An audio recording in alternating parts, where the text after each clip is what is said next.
So now we will continue about the test of congruency of the triangles. Till the time other people will join. तो total congruency के 5 test available हैं. हालांकि देखा जाए हमारा अगला सब टॉपिक है test of congruency of triangles. We can also say equality of triangles. दो ट्रायंगल इक्वल कब होते हैं इसका टेस्ट. अभी देखो, हालांकि देखा जाए तो हमारा इक्वल ट्रायंगल का डेफिनेशन ऐसा है कि मतलब कॉन्ग्रुएंट ट्रायंगल का डेफिनेशन ऐसा है कि दोनों ट्रायंगल तभी कॉन्ग्रुएंट हो सकते हैं.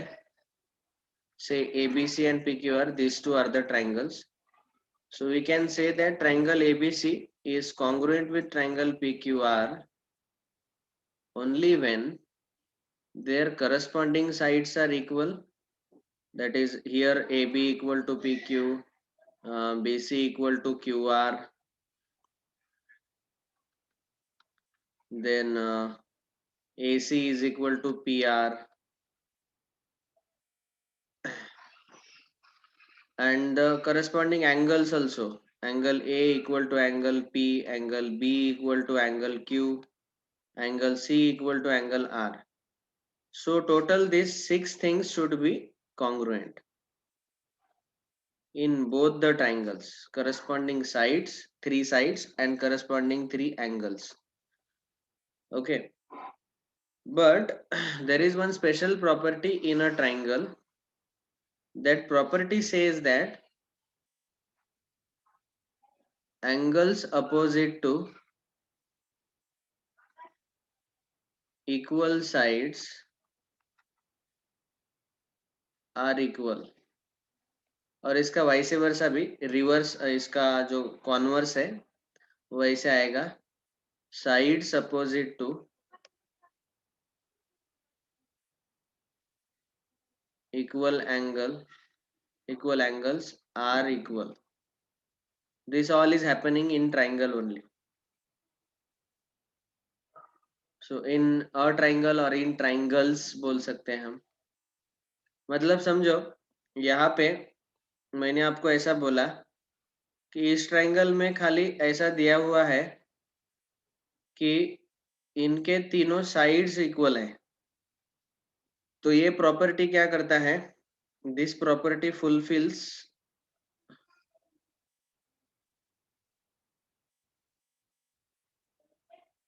Good evening, sir. Good evening. I have already started the lecture. ठीक है, let me quickly recap. आ गए क्या सब लोग?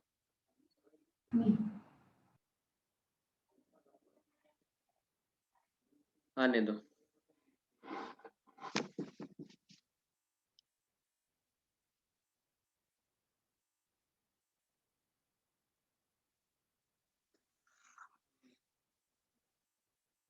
Okay,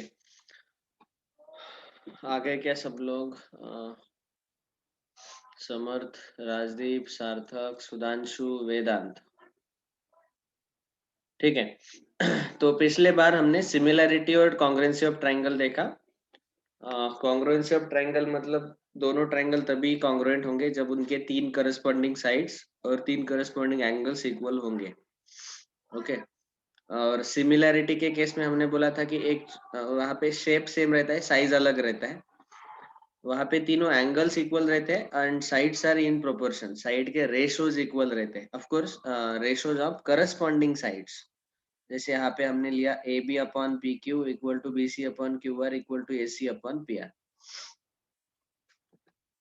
Now we are discussing today the test of congruency of triangles.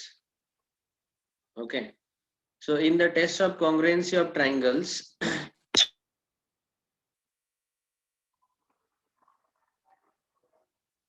ये लोग लेट क्यों हो रहे हैं?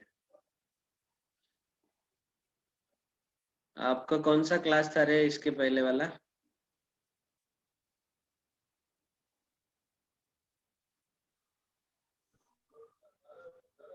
सर केमिस्ट्री का। अच्छा ठीक है कोई chemistry okay so if the now we have seen here that two triangles for two triangles to be congruent three corresponding sides should be equal and three corresponding angles should be equal that means total six things should be equal ये छह चीजें equal होनी चाहिए लेकिन एक triangle में special property है जो मैंने स्टार करके लिख के दिया है that property says that in triangles angles opposite to equal sides are equal or we can also say इसी का converse इसी का उल्टा sides opposite to equal angles are also equal so this is a special property in a triangle तो समझो अभी तो मैंने क्लियरली बोला आपको कि ट्राइंगल कॉन्ग्रुएंट लाने के लिए छह चीजें इक्वल आनी चाहिए अभी यहाँ पे मैंने एक एग्जांपल लिया नीचे कि इन दोनों ट्राइंगल में खाली हमें समझो इन ट्राइंगल का नाम लिया हमने ABC एंड PQR खाली हमें यहाँ पे तीन साइड्स इक्वल दिए हुए हैं that is AB equal to PQ BC equal to QR and AC equal to PR so then only three things are equal what about the angles तो इसीलिए ये प्रॉपर्टी इंपॉर्टेंट है कि angles opposite to equal sides are also equal तो ये पहला property अगर हमने यूज किया तो ये BC और QR दोनों सेम इक्वल साइड्स है तो उनके अपोजिट वाला एंगल सेम रहेगा इक्वल रहेगा that means angle A will be equal to angle P same way we can also say angle B equal to angle Q and angle C equal to angle R ऐसे होगा इसका मतलब क्या है हमें दिए हुए थे तीन ही चीजें और बचे हुए तीन चीजें भी इक्वल आ गए because of this two properties ठीक है तो इसका मतलब है कि मुझे ट्राइंगल कॉन्ग्रुएंट लाने के लिए हर बार छह के छह चीजें इक्वल दिखाने का जरूरत नहीं है I just have to prove that any three things could be equal. Of course, not any three things. उसके भी टेस्ट है, स्पेशल नाम दिया है उनको. जैसे यहाँ पे हमने देखा कि तीनों साइड्स करस्पॉन्डिंग साइड्स इक्वल है, तो इस टेस्ट को हम बोलते हैं S S S test. That is side side side test. ऐसे तो ऐसे टोटल ये 5 टेस्ट है किसी भी ट्राइंगल को कॉन्ग्रुएंट लाने के लिए. So those test are very very easy to understand. इसीलिए पहले ये दो प्रॉपर्टीज आपको याद रखना जरूरी है.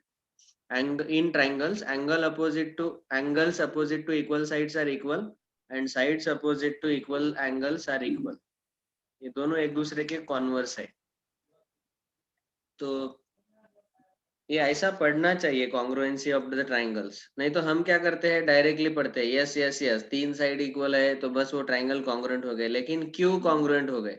कॉन्ग्रुएंसी के लिए तो छह चीजें इक्वल चाहिए तो उसमें तो एंगल्स इक्वल नहीं दिए हुए.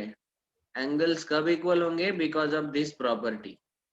ओके ऑफ कोर्स ये इस प्रॉपर्टी का प्रूफ भी है दिया हुआ ज्योमेट्री में. Right now we are not discussing any proofs right now. So congruency of the triangles and similarity जो पॉइंट चल रहा था हमारा सिनॉप्सिस 2 का उसमें मैंने आपको डेफिनेशन तो बता दिया और अभी हम टेस्ट ऑफ कॉन्ग्रुएंसी देख रहे हैं. ऑफ कोर्स उन्होंने यहाँ पे उन टेस्ट को एक्सियम बोल दिया. Axiom means a statement which does not need a proof. Okay इसको प्रूफ का जरूरत नहीं रहता है. so that's why they are also called as axioms or they are also called as the tests of congruency. तो total अभी जो test of congruency उसमें पहला टेस्ट जो हमने अभी अभी बोला साइड साइड साइड टेस्ट. तो इसमें क्या दिया रहेगा? दो ट्राइंगल जो दिए हुए हैं जो कि कॉन्ग्रुएंट होंगे उनके करस्पॉन्डिंग साइड्स इक्वल दिए रहेंगे. हाँ जैसे यहाँ पे ट्राइंगल ABC और PQR में हम ऐसा बोल सकते हैं कि side AB is congruent with side PQ, side BC is congruent with side QR, side AC is congruent with side PR. So then we can clearly say here that actually the remaining three angles will also become equal by that by those two properties. बस हो गया. So therefore we can say triangle ABC is congruent with triangle PQR by yes yes yes test. ठीक है. yes yes yes means side side side test. ऐसे ही बचे हुए 5 properties, बचे हुए 5 टोटल 5 टेस्ट है. ये था पहला टेस्ट. दूसरा टेस्ट है side angle side test. So first of all you have to properly understand this, that this particular angle is included in between two sides. तो जैसे यहाँ पे देखो, अभी आप समझो ये फिर से ट्राइंगल एबीसी और पीक्यूआर लिया हमने, and here what is given is we can say from the given triangle AB is congruent with PQ, angle A is congruent with angle P, and AC is congruent with PR. So this we can clearly say here that one pair of sides and the included angle, this angle is included between those two sides which are congruent. जैसे यहाँ पे AB और AC they are congruent with PQ and PR, तो उन दो side के बीच में included angle जो है वो भी congruent दिया है. So then we can say that this triangle ABC is congruent with triangle PQR by SAS test. ये इंपॉर्टेंट याद रखना है कि एंगल जो है वो दोनों साइड के बीच वाला रहना चाहिए. ठीक है. अभी आप बोलेंगे सर फिर बचे हुए 3 चीजें कैसे इक्वल आएंगे, तो वो देख के पता चल जाता है कि ए बी और पी क्यू दोनों इक्वल है, तो ये दोनों angle Q R and C will become equal. वैसे ही P R and A C are equal, so उनके अपोजिट वाले जो एंगल्स है एंगल बी और एंगल क्यू ये दोनों भी इक्वल हो जाएंगे. Okay. And angle A and angle P are equal, तो एंगल इक्वल एंगल के अपोजिट वाले साइड्स इक्वल हो जाते हैं. So B C will become equal to Q R. मतलब ये 3 चीजें जो कि इक्वल नहीं है, वो ये जो दो प्रॉपर्टीज हमने लिखे, इन दो प्रॉपर्टीज के बेसिस पे इक्वल हो जाते हैं. तो हमें प्रूव करते वक्त या फिर हमें ख्याल इतना रखना है कि बस खाली ये 3 चीजें इक्वल आनी चाहिए, side, included angle and side. Okay. Next, so like this we have the test of congruency of triangles. So SSS हो गया, SAS हो गया. Now another is ASA. ASA. ASA means here the side will be included between congruent angles. जैसे यहाँ पे आप देखो कि इस पर्टिकुलर दो ट्राइंगल्स में से again I will give the same name ABC PQR.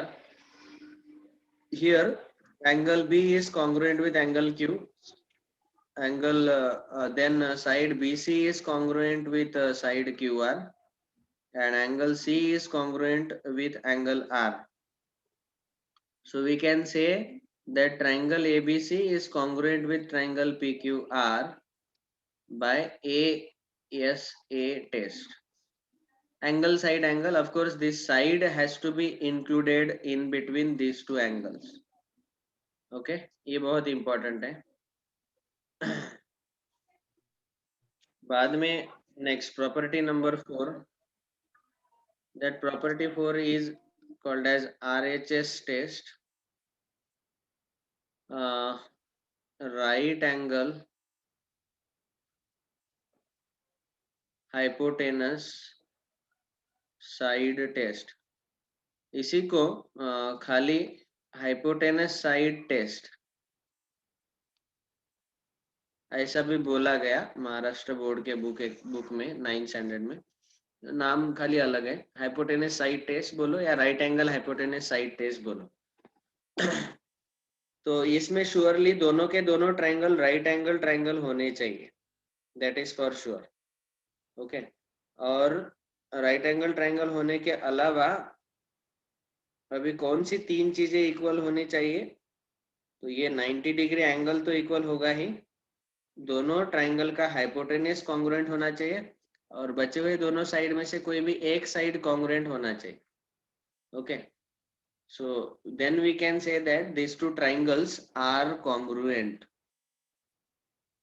Okay, तो यहाँ पे हम ऐसा बोल सकते हैं कि angle B equal to angle Q because each of them are 90 degree. Then AC is equal to PR and this is hypotenuse, and another side BC is equal to QR. So then we can say that okay, triangle ABC is congruent with triangle PQR by hypotenuse side test, yeah, or we can say in short by RHS test, right angle hypotenuse side test. तो इसमें याद रखने वाला चीज है कि hypotenuse equal होना चाहिए, एक साइड इक्वल होना चाहिए, और ऑफ कोर्स एक 90 डिग्री एंगल तो इक्वल रहता है. पांचवा टेस्ट जो कि बुक में जनरली नहीं दिया रहता है, सिनॉप्सिस में भी नहीं है, तो वो टेस्ट हम अभी डिस्कस करेंगे. वो है AAS और उसको हम बोल सकते हैं SAA test, angle angle side side angle angle test. अभी देखो कैसे है ये, इसको थोड़ा ध्यान से सुनना है. समझो हमारे पास ये दोनों ट्राइंगल है and both the triangles are congruent by AAS test or SAA test. That means what will happen is, say for example AB is equal to PQ, these two sides are congruent, और उसके बाद वाले जो angles है, angle B equal to angle Q, angle C equal to angle R, इतना दिया हुआ है. Now what we can do here is we can try to convert this test into the third test. Third test कौन सा था? ASA test, angle side angle test. इसको हम ASA में कन्वर्ट क्यों कर रहे हैं? क्योंकि bye ASA those two triangles will be surely congruent. तो अभी आप ही देखो कि ट्राइंगल ABC और PQR तीनों में एंगल B और एंगल Q इक्वल है, एंगल C और एंगल R इक्वल है. आपको पता है कि तीनों का एडिशन 180 आना चाहिए. तो इसका मतलब क्या हम डायरेक्टली बोल सकते हैं कि angle A is also congruent with angle P? Yes, we can say that. क्योंकि यहाँ पे बचे हुए दोनों एंगल B और C दोनों Q और R के साथ इक्वल है. तीनों एंगल का सम तो 180 आता है ना, तो इसका मतलब एंगल A और एंगल P भी इक्वल आएंगे. And now we can see that angle A is congruent with angle P, side AB is congruent with PQ and angle B is congruent with angle Q. इसके कारण हम बोल सकते हैं कि ये दोनों ट्राइंगल कॉन्ग्रुएंट है बाय ASA टेस्ट. या फिर अभी क्योंकि यहाँ पे हमने सेपरेट टेस्ट डिस्कस किया कि ये क्यों कॉन्ग्रुएंट हो गए ट्राइंगल्स, इसका मैंने अब तक एक्सप्लेनेशन दिया था, लेकिन अभी फिलहाल हम डायरेक्टली भी लिख सकते हैं this two triangles are congruent by AAS test. इसका ये मतलब है कि fifth test is telling us that अगर दो एंगल इक्वल है और एक साइड इंक्लूडेड भी नहीं होगा तो भी वो दोनों ट्राइंगल कॉन्ग्रुएंट आएंगे. ये याद रखना है, ठीक है? क्योंकि बचा हुआ तीसरा एंगल तो आ ही जाता है इक्वल, और फिर वो साइड दोनों इंक्लूडेड आ ही जाते हैं, इसीलिए. So therefore we can say that SAA or AAS test both are valid because they lead to ASA test. अब तक जितना डिस्कशन लिया उतना सबको समझ में आया क्या? किसी को कोई doubt? No, sir. Has everyone understood? समझा कि नहीं? Yes, sir. हाँ,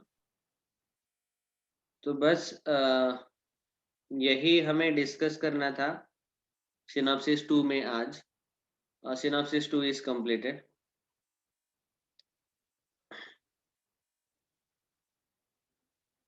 ऑफ कोर्स अभी मैं एक्स्ट्रा चीज बता देता हूँ जो कि आपको बोर्ड एग्जाम में 10th स्टैंडर्ड में है. ये पार्ट कॉन्ग्रुएंसी ऑफ ट्रायंगल्स वाला 9th स्टैंडर्ड में है. 10th स्टैंडर्ड में है, आपको आएगा similarity of triangles. Of course अभी सिमिलैरिटी के हम क्या डिस्कस करें, test.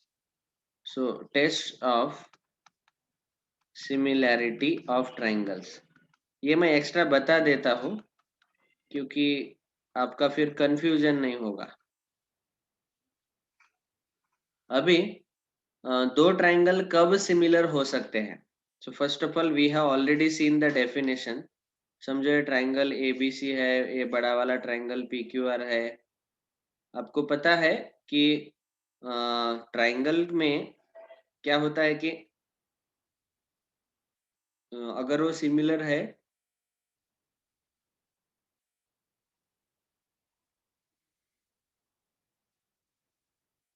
Yes Samarth, correct, yes yes, that we have to do, क्योंकि उसके अलावा हम कंस्ट्रक्ट नहीं कर पाएंगे. ठीक है ना?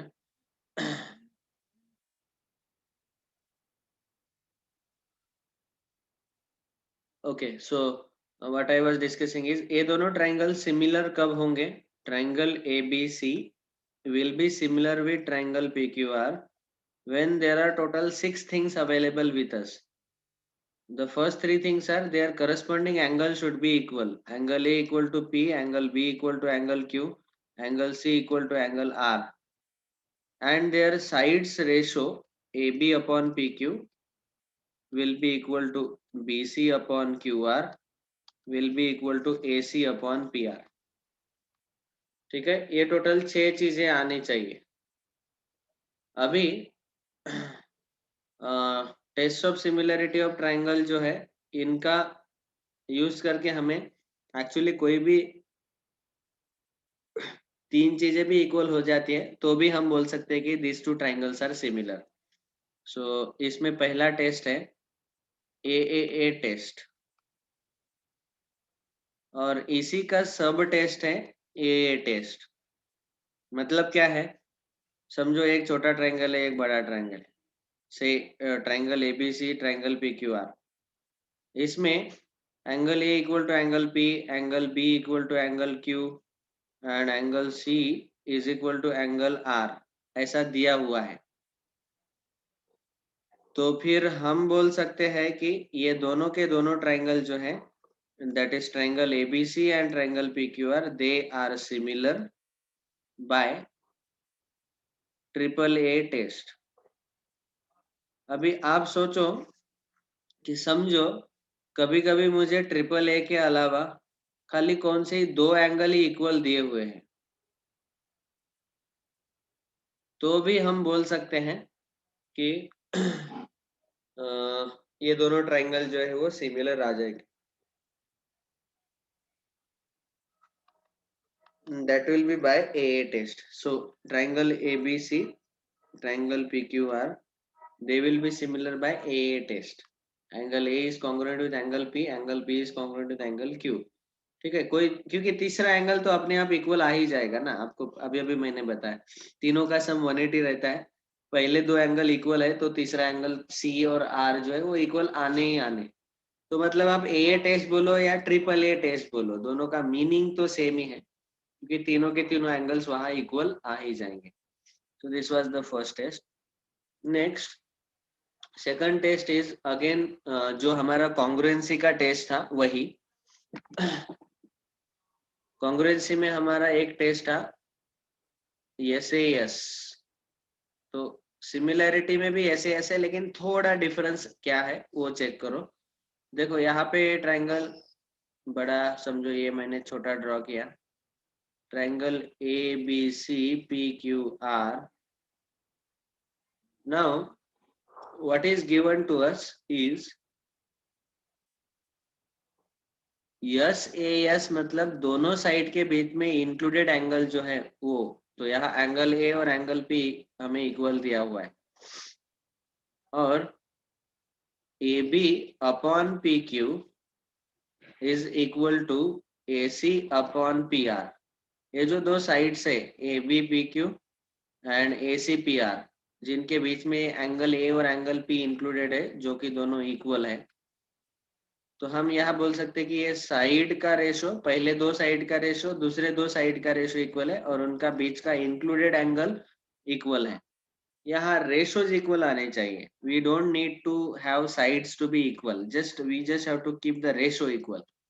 So we can say that here triangle ABC is similar with triangle PQR by SAS test. Side angle side test. ठीक है. अभी आप सोच रहे होंगे सर कि हमें तो आपने बताया कि सिमिलैरिटी के लिए 6 चीजें इक्वल होनी चाहिए, 3 एंगल और 3 साइड के रेशो इक्वल आने चाहिए. ये सच में ट्रू है क्या? So that is surely true. बचे हुए तीनों चीजें अपने आप इक्वल आ जाते हैं. That's why these are the test. हमें मिनिमम बेसिक के 3 चीजें इक्वल लाना जरूरी है. इक्वल है कि नहीं वो चेक करना जरूरी. अगला है फिर से ए टेस्ट, जो कि हमारा कॉन्ग्रुएंसी में भी था. सो अगेन सेम थिंग, एक छोटा ट्रायंगल एक बड़ा ट्रायंगल, यहाँ ये दोनों एंगल इक्वल है. और so if I give the names ABC PQR, so we can say here angle B is congruent with angle Q, angle C is equal to angle R, and उनके बीच में जो included side है BC और QR, इन दोनों का BC और QR, इन दोनों का रेशो जो है, सो एंगल साइड एंगल जो टेस्ट है एक्चुअली स्पीकिंग, यहाँ पे जो अप्लीकेबल, इसका अप्लीकेबिलिटी कैसा आएगा देखो, BC अपॉन QR. अभी देखो एक ही रेशो है. Now how do I identify that this ratio is equal to another sides ratio? तो यहाँ एंगल B और एंगल Q इक्वल है, angle C angle R equal है, ठीक है चलेगा. एंगल इक्वल है. इंक्लूडेड साइड हम तो इक्वल नहीं ले सकते, यहाँ हमें खाली रेशो इक्वल बताना है. इक्वल लिया तो बहुत अच्छा ही है क्योंकि रेशो 1:1 आएगा, लेकिन रेशो इक्वल दिखाने के लिए आपको कम से कम 2 रेशो इक्वल बताना जरूरी है ना. तो इसीलिए ये वाला टेस्ट हालांकि अप्लीकेबल हो सकता था in the case of similarity of triangles, but this is never discussed. ये टेस्ट कभी भी हम डिस्कस नहीं करते क्योंकि यहाँ पे एक ही रेशो आ जाता है BC और QR, और वो कौन से रेशो के साथ इक्वल रहेगा वो हम नहीं बता पाएंगे. ठीक है ना. सो ये से टेस्ट हालांकि देखा जाए तो आप इसको अप्लाई कर सकते हैं डायरेक्टली. आप ऐसा बोलो कि अरे ये दो एंगल इक्वल है, so we can directly say rather than taking this side, I can say that triangle ABC is similar with triangle PQR by this third test. वो हमारा पहला टेस्ट था ना ए, कोई भी दो एंगल इक्वल रहेंगे, so by A test. By AA test these two triangles will be surely similar. तो इसीलिए AA से टेस्ट का जरूरत ही नहीं है क्योंकि दो एंगल इक्वल है ही. दिस यू कैन रिमेम्बर, है ना. तो वैसे ही ये पांचवा वाला टेस्ट जो है AAS भी जरूरत ही नहीं है क्योंकि श्योरली दो एंगल इक्वल है. तो by AA test we can say दो ट्रायंगल्स आर सिमिलर. बचा राइट एंगल ट्रायंगल. तो राइट एंगल ट्रायंगल में श्योरली हमें एक्चुअली देखना पड़ेगा क्योंकि एक एंगल 90 डिग्री तो रहता ही है. बचे हुआ कोई भी एक एंगल इक्वल है तो AA टेस्ट से ही वो दोनों ट्रायंगल सिमिलर हो जाते हैं. ठीक है ना. सो इट मीन्स ये थर्ड वाला और आगे वाले जो 2-3 टेस्ट है उनका जरूरत नहीं पड़ता हमें generally. This you can remember. बस ये 2 टेस्ट काफी है, AA और उसको AA टेस्ट भी बोल सकते हैं, and then SAS test. This is for similarity of the two triangles. Okay. अभी देखो क्वेश्चंस कैसे दिए हुए हैं इस पर्टिकुलर वर्कशीट 2 में. I hope everyone has solved already the worksheet number 1. Worksheet 1 में कोई डाउट्स है क्या किसी को? क्योंकि आज का हमारा अगला होमवर्क है worksheet number 2. This you can try to solve now. Very simple part हमने डिस्कस किया ऑलरेडी सिनॉप्सिस 2 में. कॉन्ग्रुएंसी के टेस्ट 5 टेस्ट हमने देखे. सिमिलरिटी के मैंने एक्स्ट्रा बता दिए, वो आपके इंफॉर्मेशन के लिए. सो अभी यहाँ पे हमें पूछा गया कि कौन से दो ट्रायंगल कॉन्ग्रुएंट है.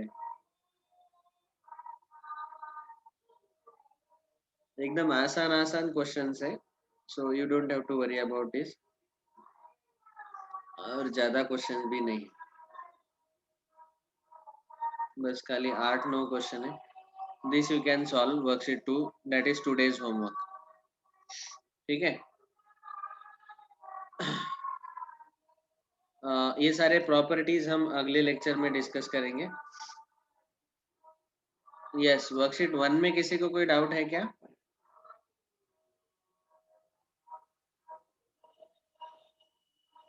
नाइनटीन क्वेश्चंस थे और बोला था कि फ्राइडे तक कंप्लीट करो।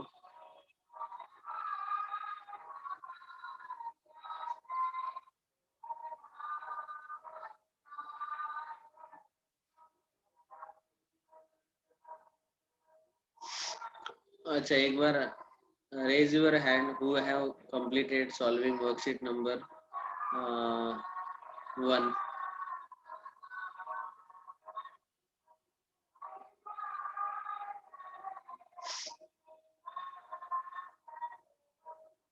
Please raise your hand those who have completed the worksheet number 1. अरे इतना आसान वर्कशीट है वो ट्रायंगल चैप्टर का, पता नहीं आपने क्यों छोड़ दिया।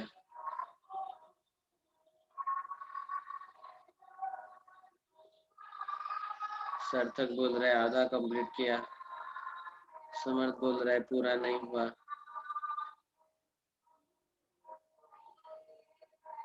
ठीक है, अभी कल तक सॉल्व कर लो, क्या करें। तो डाउट्स आते हैं तो कल डिस्कस कर लेंगे।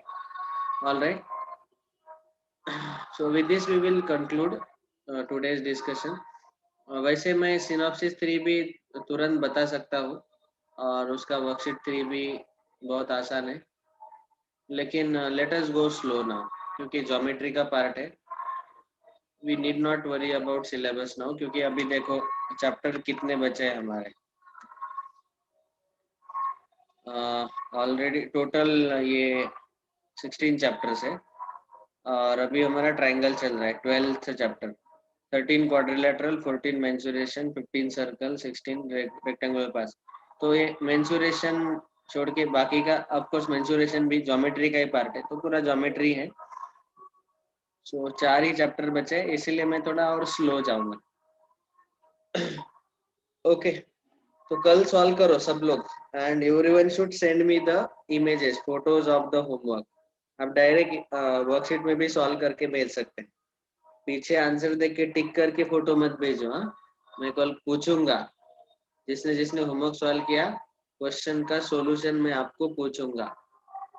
बताते नहीं आया तो मैं समझूंगा कि इसने खाली पीछे के आंसर देख के टिक करके फोटो निकाल के भेजा है।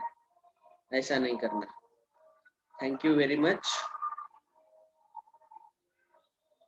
और टेस्ट के लिए कौन सा टॉपिक बताया हमने?